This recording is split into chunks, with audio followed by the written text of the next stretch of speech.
হাঁসের বিভিন্ন রোগ ও তার প্রতিকার। হাঁসের প্লেগ রোগ। হাঁসের প্লেগ ভাইরাসজনিত একটি সংক্রামক ব্যাধি।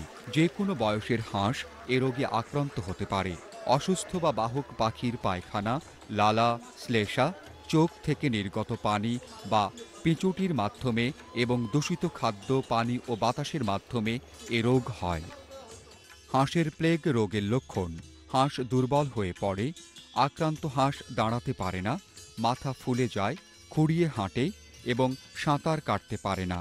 বরং আক্রান্ত অবস্থায় সাঁতার কাটতে গেলে হাঁস পানিতে চিৎ হয়ে ভাসতে থাকে এবং পুরুষাঙ্গ বাইরে বেরিয়ে ঝুলতে দেখা যায়। নাক দিয়ে পানি ঝরে, পায়খানার সাথে রক্ত দেখা যায়। খাদ্য গ্রহণ কমতে থাকে, কিন্তু পানি পিপাসা অত্যাধিক বৃদ্ধি পায়। মৃত্যুর হার ৫ থেকে ১০০ ভাগ। প্রতিকার: আক্রান্ত হাঁসকে সুস্থ হাঁসের ছাঁক থেকে পৃথক রাখতে হবে। ঘর, খাবার পাত্র, পানির পাত্র উপযুক্ত জীবাণুনাশক দ্বারা পরিষ্কার করতে হবে। বাচ্চার ১ মাস বয়সের মধ্যে বুকের মাংসে ১ সিসি পরিমাণ ডাক প্লেগ টিকা দান করতে হবে। প্রথম মাত্রা প্রয়োগের ১৪ দিন পর পুনরায় বুস্টার ডোজ এবং এরপর প্রতি ৬ মাস অন্তর এ টিকা দিতে হবে। ডাক প্লেগ টিকার একটি ভায়েল বড়ি আকারে থাকে, যা ১০০ সিসি ডিস্টিল ওয়াটারে মিশ্রিত করে প্রয়োগ করতে হয়। হাঁসের কলেরা রোগের লক্ষণ: হাঁসের ক্ষুধা কমে যায়, কিন্তু পিপাসা বৃদ্ধি পায়। হাঁস সবুজ বা হলদে পাতলা পায়খানা করে। আক্রান্ত হাঁসের মুখ দিয়ে পিচ্ছিল তরল পদার্থ বের হয়। অনেক সময় পায়ের গিঁট ফুলে যায়। ঝাঁকে হঠাৎ হঠাৎ ২ থেকে ১টি হাঁস মারা যেতে থাকে। মৃত্যুর হার ২০ থেকে ৫০ ভাগ পর্যন্ত হতে পারে। হাঁসের কলেরা রোগের চিকিৎসা: টেট্রাসাইক্লিন জাতীয় ঔষধ খাওয়ালে এ রোগ ভালো হয়। এছাড়াও যে কোনো সালফার জাতীয় ওষুধ যেমন এলুট্রন, কোসোমিক্স প্লাস, কোট্রাইমোক্সাজল গ্রুপের সিরাপ বা বড়ি প্রভৃতি নিয়মিত খাওয়ালে উপকার হবে। ফ্লুমিকুইন ১০ ভাগ পাউডার ১ গ্রাম হিসেবে ২ লিটার পানিতে মিশিয়ে ৩ থেকে ৫ দিন খাওয়ানো যেতে পারে।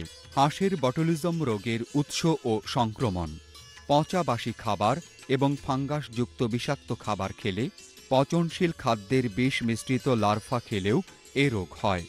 বটুলিজম রোগের লক্ষণ: হঠাৎ করে হাঁস মারা যায়, হাঁস নিস্তেজ হয়ে পড়ে এবং খোঁড়ায়, ডানা ঝুলে পড়ে এবং মাথা ঘাড় মাটিতে হেলে পড়ে, শ্বাসকষ্ট হতে দেখা যায়। বটুলিজম রোগের প্রতিরোধ: পচা অথবা বাসি খাবার হাঁসকে দেয়া যাবে না। হাঁসকে বিষাক্ত জলাশয় থেকে তুলে এনে পরিষ্কার স্বচ্ছ জলাশয়ে রাখতে হবে। চিকিৎসা: প্রচুর পানি পান করাতে হবে এবং হজমি ওষুধ খাওয়াতে হবে। প্রতিটি হাঁসকে ১ গ্রাম করে ম্যাগনেসিয়াম সালফেট অথবা পরিমাণ মতো ইপসাম লবণ টেস্টিং সল্ট পরিষ্কার খাবার পানিতে মিশিয়ে প্রত্যেক দিন ২ থেকে ৩ বার করে ২ থেকে ৩ দিন খাওয়াতে হবে। টিকা ব্যবহারের সাধারণ নিয়মাবলী: প্রতিষেধক টিকা সবসময় সুস্থ পশু পাখিতে প্রয়োগ করতে হয়। সংক্রামক রোগ বা কৃমিতে আক্রান্ত পশু পাখিকে টিকা প্রয়োগ করা উচিত নয়। হাঁসের খামারে রোগ প্রতিরোধ ব্যবস্থাপনা: রোগ ব্যাধির চিকিৎসার চেয়ে রোগ যেন না হয় সেটি অধিক কাম্য হওয়া উচিত। নিয়মিত ঘরের মেঝে, দেয়াল বা বেড়া, ছাদ ইত্যাদি পরিষ্কার করে মাঝে মাঝে জীবাণুনাশক ওষুধ যেমন পভিডন, পভিসেভ, ফার্ম ৩০, বায়োসেফটি ইত্যাদি ছিটিয়ে দেয়া।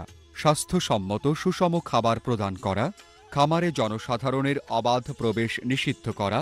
পাখি, ইঁদুর, পোকামাকড় এবং কুকুর বা অন্য কোনো বন্য জীবজন্তু যেন খামারে প্রবেশ করতে না পারে। সবসময় পরিষ্কার পানি প্রদান করা। পানির চ্যানেল পটাশ দিয়ে ধুয়ে ফেলা।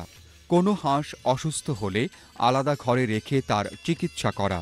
লিটার এবং শেডের অন্যান্য আবর্জনা শেড হতে কমপক্ষে ১০০ গজ দূরে বাতাসের প্রবাহের বিপরীত দিকে নির্দিষ্ট স্থানে মাটির গর্তে জমা রাখতে হবে। একটি ঘরে কেবলমাত্র একই বয়সের হাঁস থাকবে। খামারের হাঁস মারা যেতে দেখলে সঠিক রোগ নির্ণয়ের জন্য ২-১টি আক্রান্ত বা মৃত হাঁস রোগ নির্ণয় কেন্দ্রে পাঠিয়ে রোগ নির্ণয় করা। ২ মাস পর পর কৃমিনাশক ঔষধ যেমন লেভামিজল পাউডার, ইউভিলন, পোলনেক্স, এফিনেক্স ইত্যাদি সঠিক মাত্রায় খাওয়ানো।